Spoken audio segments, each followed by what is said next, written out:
A prolonged gap will raise questions. If you're currently unemployed, I want you to know something before we begin. You are not alone. And the questions you're asking yourself in private, the ones that keep you up at night, are the same questions that millions of professionals are asking themselves all around the world. My name is Onajevwe Akakabota. As you know, I'm an award-winning HR executive with 14 years of experience at the senior end of talent and organizational leadership. And today I am answering 5 of the most common questions that the unemployed professionals ask. I'm going to be honest, I'm going to be direct, and obviously you're hearing it from the side of the table that makes the hiring decisions. Stay until the end because the 5th question is the one that most people are afraid to ask out loud, and the answer might be exactly what you need to hear today. Number 1, I've applied to hundreds of jobs and heard nothing back. What am I doing wrong? The answer is almost always one of 3 things. Firstly, your CV might not have been optimized for the role that you are applying for. What most candidates do is that they use one generic CV for every single application. But the fact and the reality is that every role is different. So every organization is looking for something specific. And if your CV does not speak directly to what your specific employer needs, then it's definitely going to be passed over.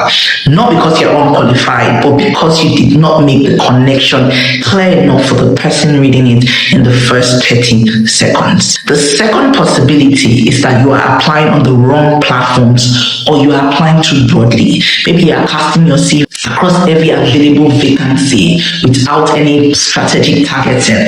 That is not a job search. So focus your energy on the roles that you genuinely can get and will genuinely, have the competencies for. You just make sure that you have a strong CV and you are bound to get that job.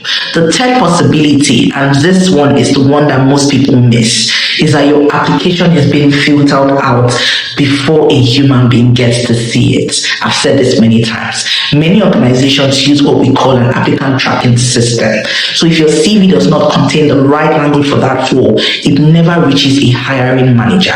You read your job descriptions carefully, mirror the language that they use, give the system what it is looking for so that your CV can get to the person who actually makes the decision, so you get hired. Question 2, how long is too long to be unemployed, and will employers judge me? Let me be completely honest with you. Yes, a prolonged gap will raise questions, but it will only raise concerns if you cannot speak to it confidently and strategically. What employers are really assessing when they see a gap is not the gap itself. It is what it tells them about your self-awareness, your resilience, and then your ability to keep moving forward even when the circumstances are difficult. The professionals, that are able to navigate this question are the ones who own their gap completely. They are the ones that can show that the period was not wasted. Facts. What were you doing within that period? Were you upskilling? Were you freelancing? Were you consulting? Were you caring for a family member? Were you dealing with health challenges? Whatever the reason, you need to own it. Then you need to be able to frame it with dignity and then bring it forward rather than trying to hide it or apologize for it. There is no universal answer to how long is too long. But I can tell you this, a 2-year gap owned with confidence and backed by evidence of continued development will be more compelling than a 6-month gap explained with visible discomfort and evasion. So it's simply the way you own it and speak about it strategically. 3, I keep getting interviews but never the offer. What is happening? This is one of the most frustrating places to be in any job search, because getting the interviews means that you are doing something right, so your CV is working. But something in your application is compelling enough to get you the job, but not compelling enough to get you hired. Simply, your application is compelling enough and will get you the job, but something is going wrong and you are not able to get hired. And in my experience, it's never about your competence. It's just about these three things. Your confidence. Are you communicating your values clearly without any form of hesitations? Specificity. Are you giving concrete examples that demonstrate your capability, or are you speaking in general terms that would leave me as a hiring manager guessing? Are you showing me not just that you can do the job, but that you understand this organization and that you genuinely want to be here specifically? So the candidates, right, who keep getting interviews but no offers are usually the ones who answer every question correctly in the interview, but for some reason they are not able to connect. See, they perform rather than converse. So you can tell that they have rehearsed their answers. They respond rather than engage. Again, you can tell that they have rehearsed their answers.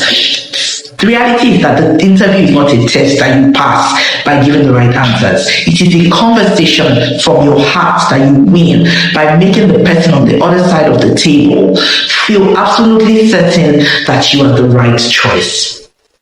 This would be my advice. Record yourself answering interview questions. You can even do it on a daily basis. Watch it back. Ask yourself this question. Are you compelling? Are you specific? Are you someone who you yourself would hire?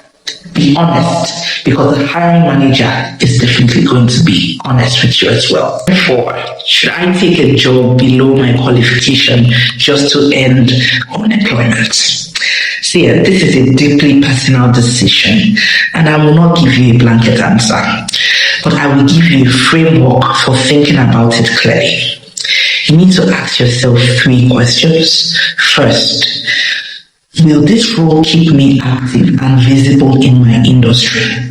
Or will it put me further away from the career that I'm trying to build? That's the first question. The second question, will this role give me something that I can learn? Something that I can develop? Something that I can leverage in my next application? And the third question, can I sustain myself financially and emotionally while continuing to search for the right opportunity? If your answer is genuinely yes to these three questions, then I would recommend and suggest that you take the road. There is no shame in working while you search. In fact, I've seen candidates that become more attractive to employers when they are employed, even in a role that is below their level.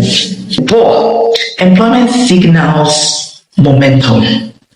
It signals that you are not waiting for the perfect opportunity to land in your lap. It signals that you take your professional life seriously, even in imperfect circumstances.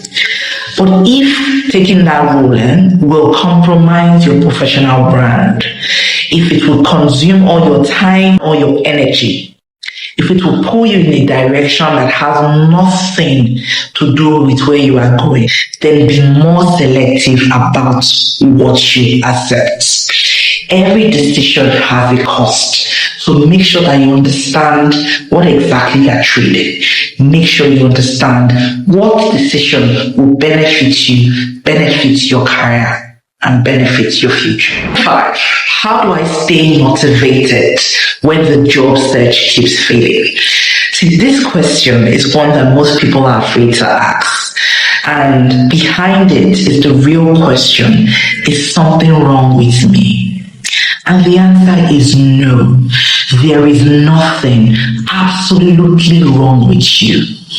Job searching, it is one of the most psychologically demanding experiences that a professional can go through. And the beauty about it is that we have all gone through it.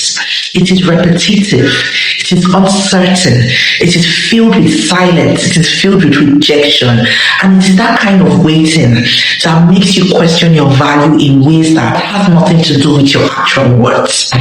And while doing it, you see, it seems that the world around you keeps moving forward. That weight is real, and I'm not going to minimize it. But here is what I know from 14 years of watching people navigate this.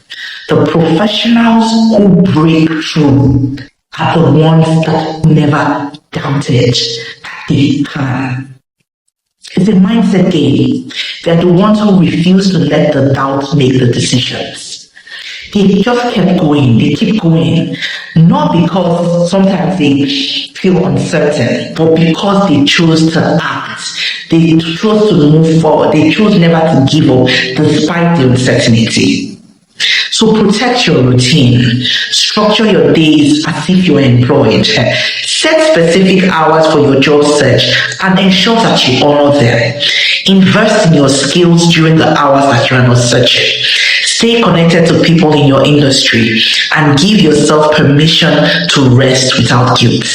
Because a depleted professional is definitely not a compelling candidate. Your breakthrough is not a matter of if. It is a matter of when. When. And how you spend the time between now and then will determine everything about what you are capable of when it actually arrives. 5 questions, 5 honest answers from the person who sits on the other side of the table. The job market is competitive, no doubt. The journey is hard, no doubt. But you are not without options and you are not without value. What you need is simply the right strategy, the right positioning, and the right mindset. And every single one of those things is within your control. My name is Onajevwe Akakabota, and if you like this video, if you gave the clarity needed, then ensure you like it, subscribe to my channel, and share it with everyone within your community. Everyone within your community. Also, if you want access to my premium job opportunities and insider tips on how to get hired faster, then you need to join my WhatsApp channel. The link is down below for comment section for YouTube and in my bio across all my social media platforms. Also, ensure to follow me on my social media platforms as well. And I will see you in the next video.